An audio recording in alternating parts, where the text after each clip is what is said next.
Hello, and welcome to another episode of We Are Meant for More. Today, I have an amazing guest to share with you. Her name is Beth Iaciofano, and she is the host of the podcast, The Hats We Wear. And it's such a fun podcast, too. So, welcome, Beth. Tell us a little about yourself. Thanks for having me, Karen. Yeah, I'm a former teacher of 17 years, and I am now working as I'm still teaching. I'm teaching college, but not middle school anymore. And I have my own business. I'm a certified master neuro-transformational mindset coach, and I'm an intuitive medium as well. So I have a lot of different hats that I'm wearing. Fascinating. How does one go from being a middle school teacher, and now you're still teaching at the college level, but Mhm. to then transitioning to there's a hefty title you have there. You'll have to tell us more about that as well. But how does one go from that transition? I had had enough. I think is what it is. I got to a point where I was just not happy anymore. And I loved teaching while I loved it. And let me back up for a second because I have a 25-year-old special needs daughter. She's nonverbal. And when I first had her, I was having a tough time. I was going through, wasn't in a good relationship with her dad, and rough going, especially then after having her, ended up going through a divorce. And um, I think I really needed support. And I had my family around me, but I needed more than that. And I really started looking inward, and I was always so interested in energy work and spirit, and I really got attached and like held on to crossing over with John Edward. I don't know if you've ever heard of that before, but he's a medium, and I was just like all in and started reading more books, and things started to uncover for me, and I started to listen to my intuition more, especially when dealing with Hannah and making decisions for her because she has severe special needs. Mhm. And then I went through a divorce. I had to get a full-time job, and I had my degree in biology. I was working as a lab tech before I had her, but I couldn't do that anymore because I had to be home with her. So I listened to my gut. I listened to my inner knowing, and I went and got my certification to teach. And so I was a science teacher, and I loved it. I really did. I was drawn to the school that I ended up working in. I knew that I was meant to be there, and I really did love it while I loved it. But then 12 years in, 13 years in, it started to get, I was unhappy, and I was afraid to leave because I was making decent money and I had the insurance, and I was remarried, and but I was just I was getting to the point where I was miserable, and then COVID happened and everything that's attached to that and the extra stress. And so 15 years, about 14 years in, I decided to they were starting a new program, and I thought, oh, maybe that's what I need. I just need a change. I need to get out of cluster, and I just need a change. So I got that job. It was called Kitchen Science. So I made the curriculum. I was all excited about it, and started the job, and it wasn't working. The parts that I loved about teaching, I wasn't doing anymore, like the real connecting with kids and helping them with their stress and anxiety and time management. And that's what I loved about teaching. And I didn't need to do that with this new course because I was only seeing them twice a cycle. Mhm. So, in the meanwhile, I was taking this course with two amazing women on energy. And I started putting the pieces together of everything that I learned in the past 20 years. And it just unfolded beautifully. And it brought my mediumship abilities forward. And it gave me the confidence to understand that I needed to listen to myself and have the courage to step away, because if I did that, everything would unfold the way it needed to. And it did. It really did. And I found the coaching program after I had the courage to say I can't do this anymore. I'm leaving at the end of the school year. I didn't leave them, in Mhm. January. And I found this coaching program and absolutely love it because I'm helping people unpack the beliefs that aren't serving them anymore.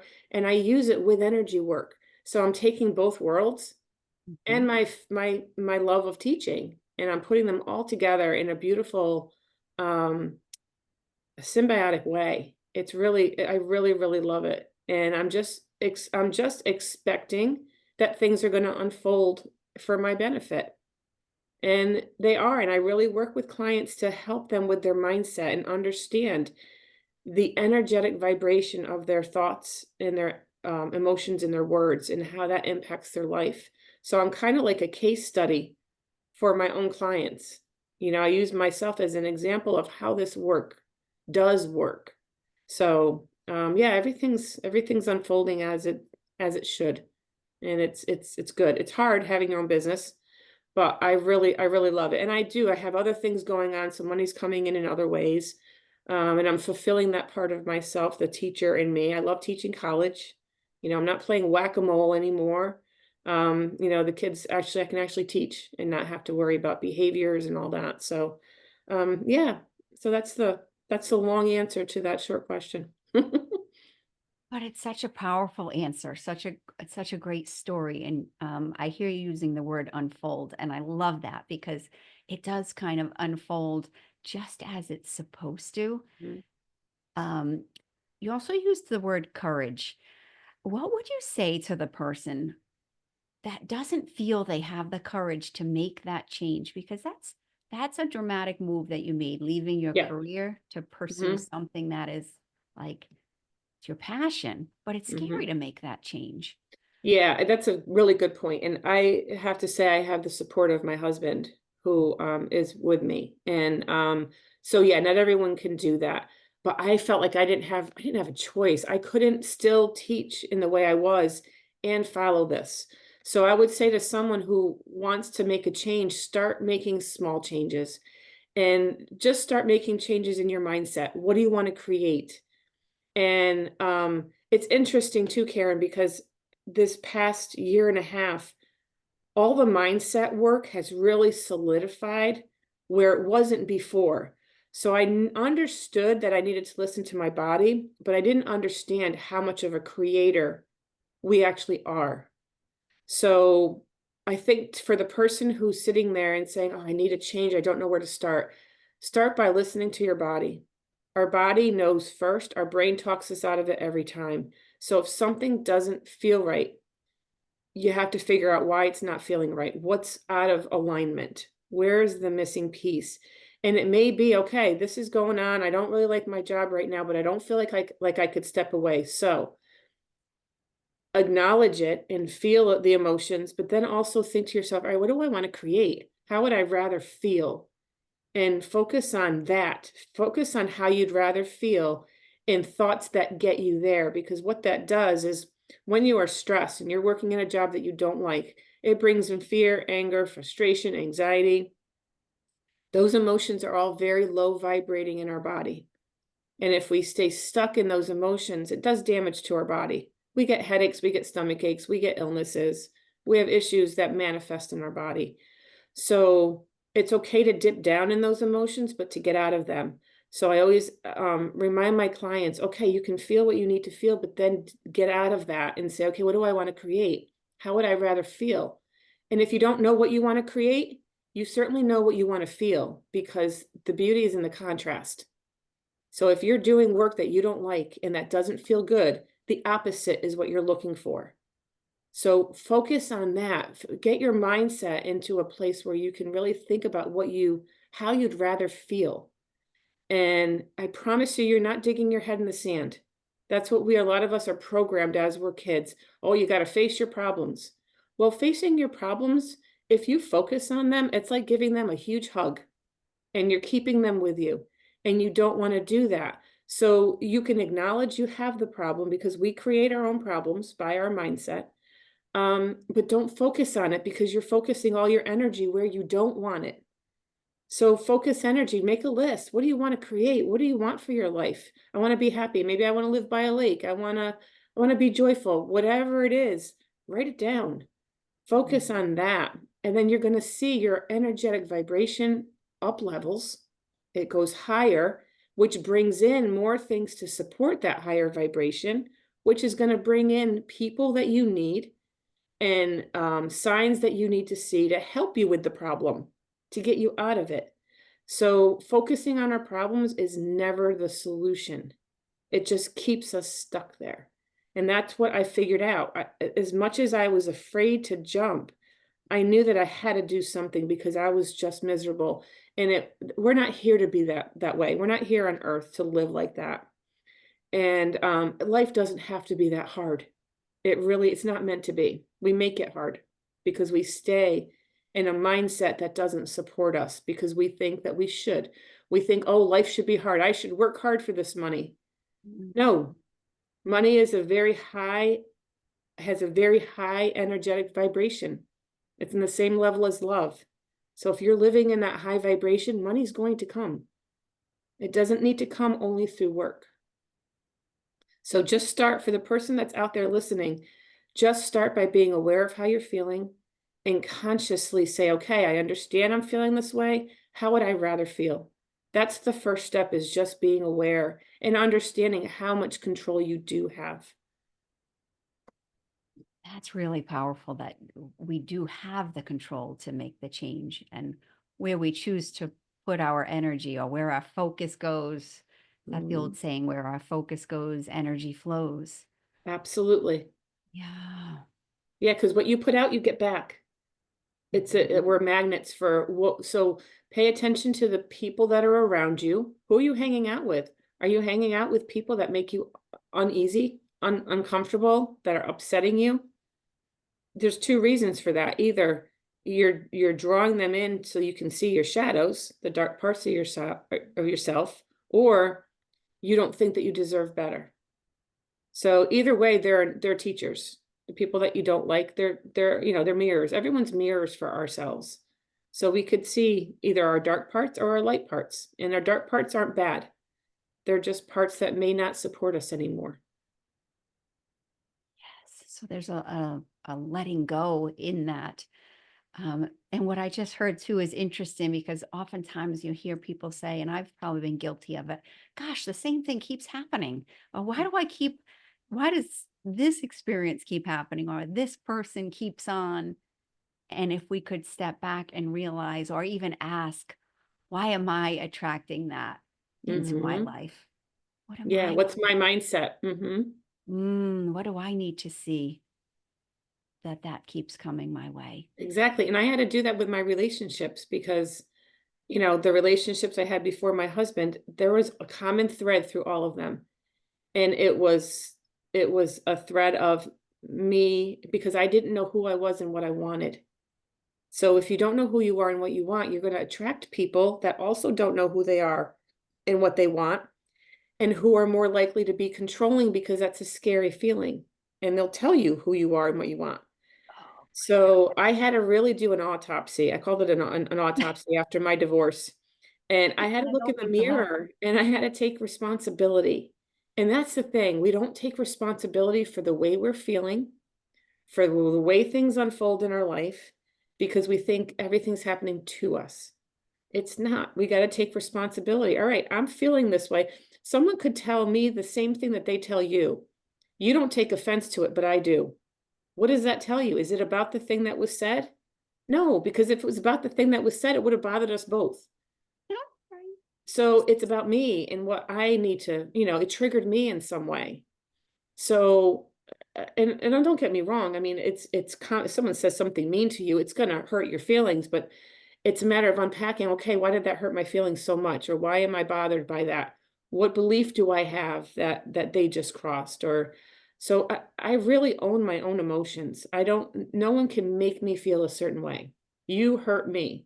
You made me feel angry. No, you said something and I felt angry as a result. So it's putting the onus, and some people don't want to do that. They want to play that victim. Oh, the world is happening to me. And if you stay in that mentality, you're going to bring in more things that support that you're being victimized. So it's a conscious effort to shift your energy. And unfortunately, there aren't enough people that are um I don't want to say buying in, but almost like talking about this and listening. The people that need to listen to it aren't, they think it's woo-woo. and it's Mhm. not, it's science, it's physics. So, it's and when you understand it, like, when I understand it now, I can't believe I ever didn't understand it. And I didn't ever, like, live by it, and I ever, had that victim mentality because it just doesn't support us. It doesn't make sense. This other way just makes so much more sense, which is why I love the work I'm doing because I'm helping people unpack even, like, the past 5 weeks, I've been working this event in Sleepy Hollow, the legend of Sleepy Hollow? I live an hour from there. So there's this event that, it's really a cool thing that people come, and I'm doing oracle card readings. And just the people that I've helped with a 45-second reading with 2 cards is amazing because it's just bringing attention to their energetic vibration. And what are you thinking? What are you feeling? What are you saying? And how is that affecting your life? And what can you do about it? So, yeah, it's great. This is what's going on, but what can you do about it? How can you just shift? And just a 1 minute conversation with someone is enough to just make them aware. Mhm. And it's been really a lot of fun. I'm really enjoying doing it. Oh, I Tapping can into that tell. mediumship part of me. I can tell you're enjoying it, and this is your Mm. passion. Hmm. This is your thing. So to the person, so I hope everybody's hearing this because we are the creators of our reality, and our results are really a reflection of our thoughts. Hmm. So to the person that's listening and they're somewhat becoming aware of, so maybe I'm creating all this in my life or this mess or these situations. When they become aware of that, what are some of the things you do in those little moments of time with your clients or when somebody you're doing a reading? What are some ways that a person can begin to shift when they become aware? They can't seem to get out of that Get help, number one. negative If mindset. if if if you're aware of how you're feeling and you can't get yourself out of it, and sometimes we get in a tailspin and we need tools. It's important to have those tools because it's not just, oh, I'm going to think this way. And I don't want anyone to get that. I want everyone to understand that it's not just a mindset shift, it's a whole body shift. Because you Mhm. can say to yourself, "Oh, of course I want money." You put out into the universe, I want money, I want money, I want money." But if you're also telling yourself, "I don't know when it's gonna come, I don't deserve it, I don't know how I'm gonna make it, when is it gonna come?" The energetic vibration is at different wavelength. It's like you're listening to 2 different radio stations. So it's not going to work. So that work is unpacking the beliefs that are getting in the way of you moving forward. And that's work. It's work with a therapist, with a coach, with someone who can ask you questions in a way you've never thought before and help you come up with the answers that you need. I don't tell my clients what to do, never. I just ask them questions to make them think in a way that's different, that helps them understand why they're doing what they're doing and to unpack it and clear it. And then once it's unpacked, then okay, when this comes up again, because it will, Mhm. we're human beings. Some of these beliefs are so ingrained, but then you have tools of how to handle it. So I'll get triggered by things. I'll have days where I'm like out of like off, but I have tools that I will use to help me move through it quicker. I don't sit in anything anymore. I journal, or journaling is huge for me, or because it just helps me process things. Um, or I'll talk it through in my head. Like, okay, this is the way I'm feeling. This is why I'm feeling it. And it sounds exhausting. Like, oh my God, you have to go through this process. But literally, it takes seconds for me to stop myself. All right, I'm feeling this certain way. Why am I feeling this way? Am I around someone? Is this mine to own or is this someone else's that I'm feeling? And if it's mine to own, then I'm like, what am I thinking right now? Why am I thinking that way? Is this supporting me? So there's a process of unpacking and healing and recognizing the foundation of my work is about energy and your energetic vibration. That is everything because and we manifest through people. So when your energetic vibration is high, which is where we want it to be, we want to be light, we want to be airy. We don't want to be heavy. Think of how guilt feels, or shame, or fear. Those are heavy emotions because the vibration's very slow, slow moving. So we want to be high, and things come in to support that emotion, that high vibration.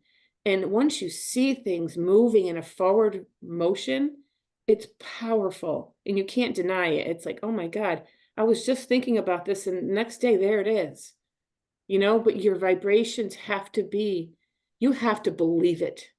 You can't fake it.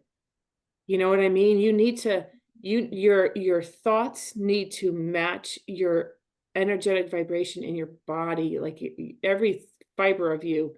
Yeah, I know it's going to be fine. Like when I took this jump care, and it was scary when I jumped. I left my job and I was starting a new business. Where am I going to make the money? All the fears came in. But every single time I stopped myself and I said, "No, it feels too right to be wrong." And that was a mantra that I'd lived with. It feels too right to be wrong. If it feels this right, it cannot be wrong. And also, I'm going to say to the listeners, always think of this. If the universe can support you doing something you don't want to do, why can't it support you doing something you do want to do? So I could find a job anywhere. I could go to a store and work there. It wouldn't make me happy, but I could do it. So if that's available to me, if it's available for me to be miserable in a job, why isn't it available for me to be happy in a job? The answer is it is. We just tend to see the things that are number one easiest, and we Mhm. don't put enough credence in our happiness. Like we can do things that make us happy. There is a way to make money doing that. There is a way to be fulfilled. We just have to be open to listening to our spirit guides, our inner knowing, and pay attention and take action when we see it. So it takes some unpacking, that there's really no quick and easy answer to what you asked. What do they do once they're aware? Mhm. There's steps to it. You need to be given tools, and you need to, number one, want to change. You need to want to be all in to really do this work. And once you see it working and you feel it working, there is no going back. I can't even tell you how different I am now than I was even 6 months ago.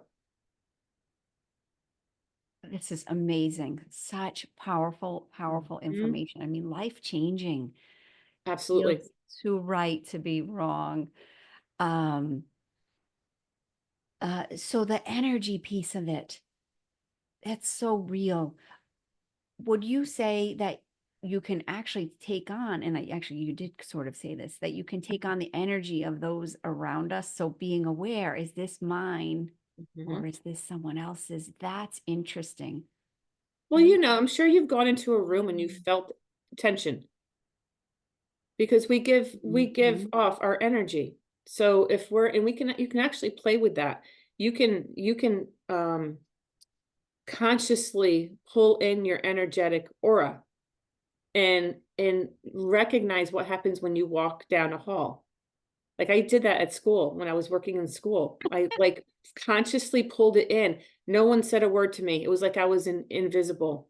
But when I made the conscious effort to expand my energetic field, people were taking note. "Oh, hi, Beth. How's it going? Hi, how's it going?" So we notice someone's energy before anything else. So we've all felt it. We've all gone into a room and said, "Whoa, what's going on in here?" You can Yeah. feel the energy shift, right? So, yeah, absolutely. Or sometimes I'll be sitting and I'm like, "Why am I getting irritated?" And I notice that my husband's off. It's like, "Oh, this is his energy that I'm feeling. It's not mine." So it's important to recognize, all right, am I like I'm just watching TV, is something happy, and all of a sudden I'm getting irritated. Like, what is that all about? And he's irritated because he's on the phone and his business is something's going wrong. So I'm feeling his energy. So I have to recognize, all right, this is not mine to own. Let me give that away.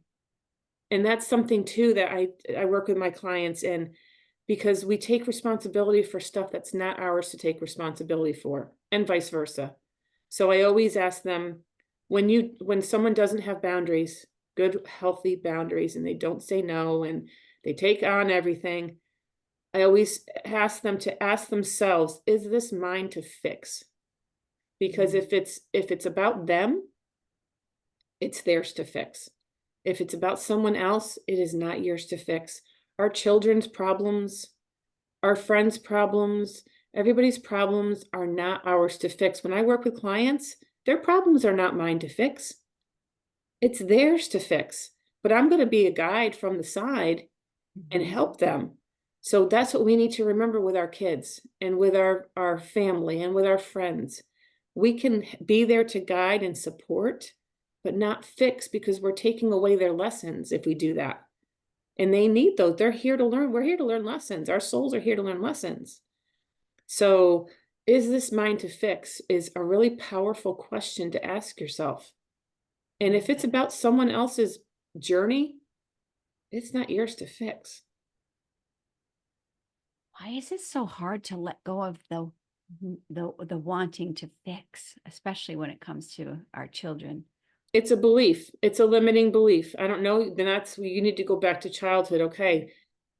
Where were you in the pecking order of the family? Because fixers are usually in certain parts of the family, or you fix things as a child. Maybe your parent, there's parent issues. So it comes from having a belief that you need to. If you care about someone, you will fix something. So it's a limiting belief. And I'm gonna remind everybody too to pay attention to what you're thinking and what other people are telling you, because if you're thinking something that does not feel good, like I'm not good enough, I need to fix everybody, that's a heavy load. That doesn't feel good. It's a lie. You're lying to yourself. And a belief is nothing more than a thought that we have. It's a story we tell ourselves. And it's formed either from people, our parents, putting their beliefs on us, or it's formed from an experience that we've had. So you can have dueling beliefs too. You can believe that money is good because you see all the good it does, but you can also have a belief that money is bad because it might corrupt people. So you have two dueling beliefs, right? So you have to recognize that you've got these two sub personalities that don't agree with each other. And it can wreak havoc with you because part of you is saying, no, money's good. I want money. But that other part of you is saying, oh, no, you're going to get corrupted if you have money. So really, that's where the thoughts in your body are not in equal frequencies because there's still a part of you that belief in there that, oh, no, money corrupts. That's not a good thing. But they're like, no, I want to do this and this and this with it. I want to help people with it. Oh, no, you're going to get corrupted. So that's part of recognizing where these dueling beliefs are and where they come from. And if you're a fixer, if you're someone who says yes to everything because you don't want anybody to be mad and you want to help people, it's very stressful and it's a heavy load to carry. My husband is like that. He likes Um, to fix things. He likes to help people, and helping people is great as long as you are helping them from a full cup and not from a cup that's half empty or even less than full, because then you're taking from yourself. So then you have to realize, okay, is this about the person or is this about me feeling good? It makes me feel good when I give. So am I really giving because they need it? Or am I giving because it makes me feel good? It fills a hole in me. And think about it. If someone is upset and crying, it makes us upset, right? We want them to be happy. And we want them to be happy for themselves, but we also want them to be happy because we don't want to feel this way anymore, right, it's right? We uncomfortable don't for want to them. see our kids upset because it makes us upset. So if I can fix that and they're not upset anymore, oh, okay, it's a relief. I don't need to feel this way anymore.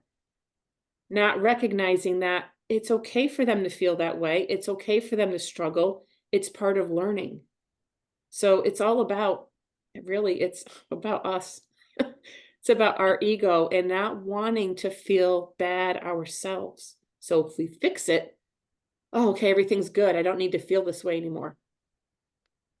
Wow. Yes, your struggle is making me uncomfortable. Uh-huh. Yes. Yeah. I mean, granted, you've all obviously, Yeah. yes, we want to help other people, Yeah. but just recognize what I'm getting from it. Because it's Yeah. uncomfortable to see we have compassion, right? It's Mhm. uncomfortable to see people struggle. But I came, especially having my daughter with severe special needs, I had to recognize that she's here for a purpose. She's here to learn lessons. That struggle, and it's my belief that we come here knowing what our main struggles are going to be and Mhm. purposefully choose those struggles because we want to learn from them. So I don't find myself diving into the depths when someone is struggling because I look at it like, okay, what do you need to learn from this? Oh. No matter how horrible it is, what can be learned from it? And so that really helps me step back, and I'll send my love and my energy and my light and pray for them, but I don't take on the sadness and the those really low vibrating emotions that will harm me. I can't help someone I can't help the whole world. I can't. So the best I could do is send my energy, which is incredibly powerful, to them and help the people that I can help, the ones that I'm meant to help that come into my life.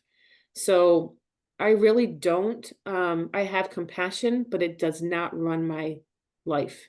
It doesn't, keep me curled up in bed because I'm so upset for someone who's going through a hard time or a whole group of people. There's a lot of sadness in the world right now. It could Mhm. keep us curled up in the corner if we felt and kept that inside, and that's not supporting us. So, it's important to realize what can you fix? What's yours to fix? And if you can't fix it and you can't physically support someone, send them your energy and always ask yourself, they're in this position for a reason.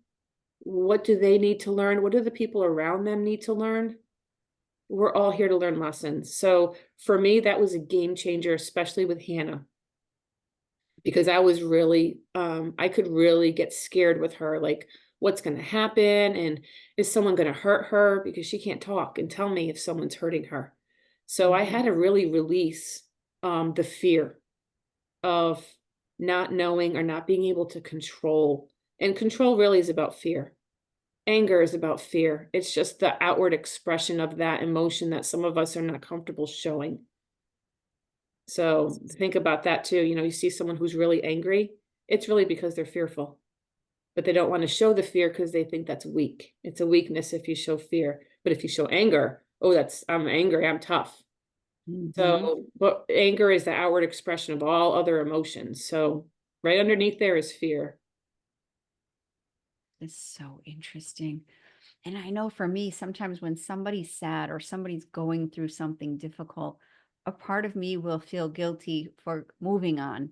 And if even if I recognized it's not mine to fix, there's a part of me that would feel bad having a fantastic day because Hmm. somebody close to me is going through something. I should be Hmm. sad too. If Yeah, and then you got to ask yourself, is this supporting me right now? Is this what my soul needs? Do I need to stay down with this person, or can I give my love and light and my high vibration energy to this person to help? So think of it that way. And Mhm. then with the guilt thing, just ask yourself, well, where is that coming from, number one? Because usually guilt is about, well, I should be. And the word should needs to be taken out of our language because that implies guilt right there. I should be is right there, guilt. I'm not doing something I'm supposed to do if you use the word should, right? So why should you be? Why? Why should I stay down with this person? I've already supported and I've given what I can. Now it's up to them to go through their process, whatever they need to go through. I have my own stuff that I'm going through. So, excuse me, I think recognizing that is important. And what's the belief? Because if you're feeling guilty, it's because you've crossed a line. You feel like you've crossed the line for one of your beliefs. A good friend doesn't leave their friend upset. That's a belief. Okay? So, okay, a good friend doesn't leave their friend upset unless then find the exception to that belief because we can always find an exception. We know that, most of us will agree that murder is not okay. We can have a belief that murder is not okay. Well, murder is not okay unless I'm going to be killed. or my family's going to be killed. Is it okay then? So it's called justifiable homicide. So if with a belief that that brings up guilt, find the exception. And that's going to be the way to take yourself out of that guilt, because you're saying, no, okay, this is the reason why it's okay for me. It's kind of like giving yourself permission to step away from that friend that's going through a hard time. Well, no, or it could be a good friend stays with a friend when they're down, unless it's pulling me under with it. And then both of us are under. So it's like, are we both going to sink? Or is there one of us that's going to be vibrating high to help the other one out?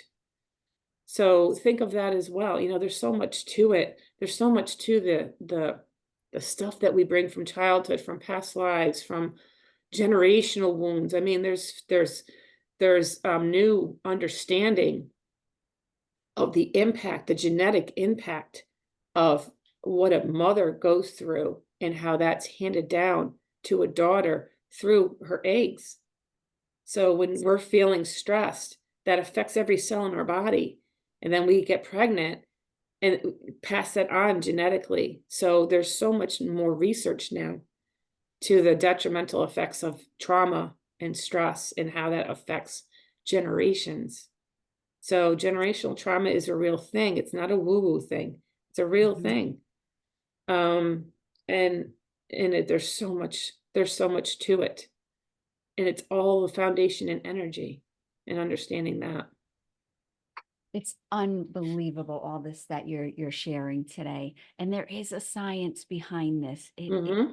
science. It's not woo-woo, um, as it was once thought to be, or some people still think it is, but it isn't. And when you think of intuition, and you mentioned messages from your spirit guides, and what does that look like to you? Because I think sometimes it can be confusing for people when they feel like they're listening to their intuition to not do something. Also, sometimes that can be like fear holding you back, not necessarily your intuition. So, how do you differentiate intuition and what is a limiting belief just holding you back? Yeah, that's a really, really good question. And I actually just had to come face to face with that. Um, Intuition, and it takes practice. You have to learn to be quiet and listen to your body. And you don't even really need a relationship with your guides, because when I started tuning in, I didn't really have a full understanding of my guides. I knew I had them, but there was no relationship. So, not like there is now with my mediumship. But it's just a listening to your gut. It's a does this feel right? We all know when we've been scared, like, oh, I shouldn't go through that door. Something feels odd. Mhm. So we know that feeling. Get used to knowing that. The difference between needing to lean in and knowing it's wrong is, again, asking yourself. So let me use myself as an example. I started this job as an executive function coach through an online business. And because I wanted to still have my hand in teaching and coaching in a different way. So I'm going through the process, and it's more detailed than I ever thought it was going to be. Like the modules you need to do. And I mean, I taught for 17 years. I didn't know I'd need to go through this process. There's a whole computer program with it. And I was feeling very frustrated and overwhelmed. And Mhm. I had to recognize in myself that I'm the kind of person who I don't appreciate a learning curve. I expect a lot from myself, too much. I expect Mhm. myself to know everything before I start a job, which is unrealistic. Mhm. But that was something I was being faced with. And I was asking myself, all right, I'm going through all this. Is this really still feeling right? Or is this just frustration and anger and fear and emotions I have to lean into and then get to the other side? So what I did is I sat and I thought, okay, is this something I really want to do? I thought about the not the end game, but after the frustration part. I thought, okay, let me imagine myself there. Am I going to be happy? And the answer was yes, because I want to work with people in this way.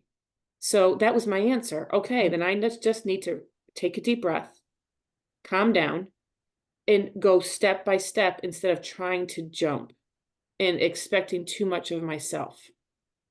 So once I did that, it was just a check-in, like, okay. And so if I had said, all right, after all this, can I still see myself working with people? I would have checked in with my body again. And it would have been like, oh, I don't know, it doesn't really feel like it used to. So then that's an opportunity. Well, maybe this isn't right for me. Maybe I thought it was, but it's not.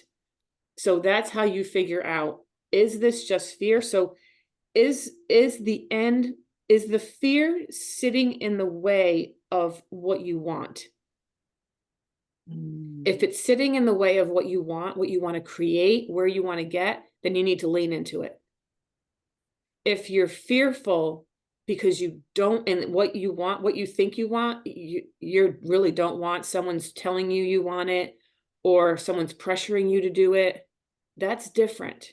Mhm. So it really comes down to listening to yourself. Is this something, and I've always done that with my jobs. Like I will go in for an interview and I'll think, all right, let me get the vibe of the room. Is this someplace I could see myself working? And I just trust myself. I trust my body. My body will always tell me when something is either right or wrong. That's my guides talking to me. They are always talking to us and helping us. We just don't always listen. So, and your inner knowing, your soul knows where it needs to go. So if you're feeling disrupted, it's because you're out of alignment with your higher self. So you need to figure out, okay, is this just a learning process and I just need to lean in and relax and take a deep breath? Okay, yeah, that is it. Or no, this is really not something that I should be doing. Or I'm not learning the lesson. I'm doing it again. You said before, why do I keep doing this? You keep doing it because you're not learning the lesson. Mhm. Either someone's taking the lesson from you, or you're refusing to see part of yourself that needs to heal, or you're not seeing your, like, the common denominator piece. Like, all right, all these people are saying this. What's the common denominator? Well, I am. Okay. A lot of people don't want to see that they're the common denominator in any situation. Well, if it keeps happening to you, what's the common denominator? You. So that's what needs to be adjusted, not everyone else. Oh, this person in this situation, and it's, oh, I met the same person in that situation, and I met the same one over here. Oh my God, what's going on? Well, you're the problem. You're the Yes. problem. So it's really about listening, Karen. It really is. It's about getting quiet and listening to your intuition. I can't say it any stronger or any, I mean, it's so clear and necessary to just listen and take action when you need to take action and ask for help. Your guys are there, but they're not gonna lead you, they're not gonna do things for you. They're guides. Mhm. So you want help, you need to ask for it and you'll get it. You'll see signs. You just need to recognize them and take action. I love that. Yep. Recognize them, but act upon it too. Mhm. If it feels right, yeah. Mhm. Yeah. Like you'll meet someone, someone will come into your life. I mean, the number of people that I've met through my podcast, and the podcast has kind of fallen a little bit by the wayside because there's so much else going on. But it was so important in the time I started it because I felt like I needed to make connections. Mhm. And I was connecting with amazing people through that podcast, like just really cool human beings that were just energetically aligned with me. And it was really an important, I felt like that was given to me, like that was presented to me, like this is an idea. The ideas that we have, what we want to create, those are all given. They're all, inspiration is given. So it's a really cool relationship between energy and me. Like relying on the energies around me that are here to support me, and then me taking action. And it's my choice. We all have free will. We can stay in those emotions that don't feel good. We could do it for our whole life, and we all know people that have. And maybe that's just their path in this lifetime. Maybe they decided, all right, I'm not going to learn a whole lot. I need to know how it feels to maybe sit in this emotion. We don't know. We can't judge. We don't know what anyone's path is, but you have a choice. You can sit in it or you can get out of it. I chose to get out of it. So good. Mm. So good. So we have all the answers within us if we Mhm. just listen to that and Bingo. exchange. When you talked about your podcast, The Hats We Wear, um, that was an idea, but with that came connections and opportunities that it brought through that pipeline as well. Absolutely. So much amazing information you have shared with us today. I'm so thankful, and it's really fascinating. How can people find you, and how could people work with you? I have a website, riseuptotransform.com, that has everything there. It's a one-stop shopping. It's got my podcast. It has a link for coaching. If anybody wants coaching, it has a link for mediumship. I do group readings. I do individual readings via Zoom or in person. Mhm. And so you can find me there. And my email is also listed on my website. So everything is really there. Excellent. And all that information will be in the show notes as well. And then your podcast, Mhm. The Hats We Wear, is it's so fun. It's such a fun podcast and so much great information. Yeah. Um, oh gosh, any parting words, Beth, that you want to share with the audience that you'd like to leave everybody with? I think just that, again, just listen to your body knows first. Your brain talks you out of it. So listen to your body. If you need to rest, rest. If you need to take action, take action. But that's the first thing, awareness. Being aware of how your thoughts, emotions, and words are affecting you is the first step to transformation. Beautiful. Thank Thank you you. so much for being here today. Thank you for having me. I've had a good time. Yes. And thank you, everybody, for joining us for another episode of We Are Meant for More.